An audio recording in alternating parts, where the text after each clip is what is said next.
I said peach, it is blueberry and pineapple. I'm excited about this one. We're gonna get started on a peach cobbler. I'm gonna show you how to make your base. Step 1, cast iron skillet. Put it on the stove. Put it between like 4 and 5, whatever that comes out for you. Mine goes up to 10, so a little bit less than halfway. Use most of a stick of butter. Doesn't matter if it's got other stuff on it. Just most of a stick of butter. The reason that one had stuff on it is it just got done with some corn on the cob and got a little bit messy.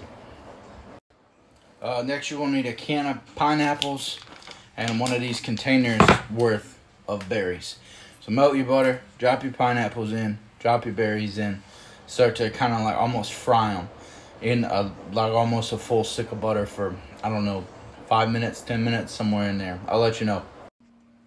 Next, inside of your pineapples and your blueberries and stuff that are simmering, you're going to want to add brown sugar, maple syrup, and a double shot of good bourbon. I recommend Basil Hayden's. It's kind of one of my go-to bourbons for everything from drinking to cooking. While that's simmering away, you're going to mix 1 cup of flour, 1 cup of sugar, and 2 teaspoons of baking soda in a bowl.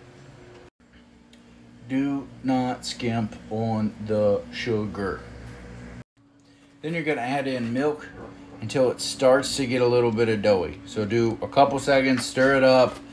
A couple seconds, stir it up just to pour milk in there. You don't want it watery, because if you're like me and you didn't drain your pineapple juice, you're going to have a lot of liquids in there already. So you're going to want your dough to not quite be soupy when you put it in for this recipe.